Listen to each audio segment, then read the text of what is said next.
What up, this is Rama Screen covering movies, TV, and entertainment, and here's my review of FX new limited series, Under the Banner of Heaven. Hey, before you watch my review, please subscribe to my channel, press that like button, ring that bell so you can get notified whenever I post new videos. And if you'd like to help support this channel, please do so at patreon.com/ramascreen. That's patreon.com/ramascreen. Let's rock this. First up, I would like to say thank you to FX for granting me the screeners to the first 5 episodes of this new mini-series. They've asked me to not spill spoilers, therefore this review is spoiler-free. I repeat, there are no spoilers in this video review. Okay, confession time. I actually had read John Krakauer's book Under the Banner of Heaven way back when I was in college. Oh, it wasn't for any elective class or anything. I just read it at a local Barnes & Noble because it was one of the most talked about books at the time. And I tell you, it was not an easy read. And this adaptation was not an easy viewing. FX miniseries Under the Banner of Heaven is bone-chilling, suspenseful, and unsettling. It makes you wonder, where is the line really that separates faith or belief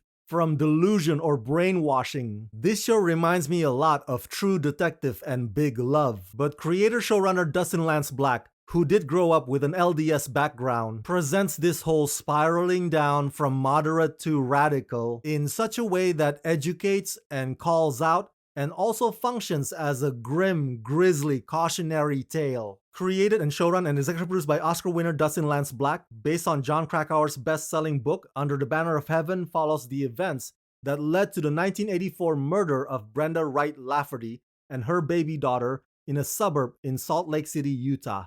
As Detective Jeb Pyrie investigates events which transpired within the Lafferty family, he uncovers buried truths about the origins of the LDS religion and the violent consequences of unyielding faith.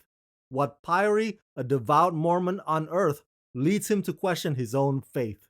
Starring Andrew Garfield, Sam Worthington, Wyatt Russell, Bill Howley, Daisy Edgar Jones, Rory Culkin, and Gail Birmingham. There are a total of 7 episodes. Well, FX only gave me the first 5, but each episode runs about an hour long. The thing you need to understand about the format is that it's designed as a story within a story within a story. And remember, this murder takes place in the 1980s, so there was no DNA testing, no fancy smanchy gadget, so the investigations rely heavily on the testimonies. So as Detective Jeb Pyrie interrogates the suspects would share their recollection of the events, but as they do that, they also share the history of their faith, because that aspect is often their go-to defense, and it strongly connects to them rationalizing their actions. So in 2016, Andrew Garfield played a Seventh-day Adventist in Hacksaw Ridge, and in that same year, he also played a Jesuit in Martin Scorsese's Silence. And now Andrew plays a Mormon, which speaks to Andrew's wide range as an actor. And it never ceases to amaze me how much he immerses himself into these religious characters. As Detective Jeb Pyrie, Andrew gives a superb performance. He looks and walks and talks as if he had been a Mormon all his life. And there's a delicate touch to it as well, because he can be calm, composed, and personable one minute, but then the next minute he is completely fearful and distraught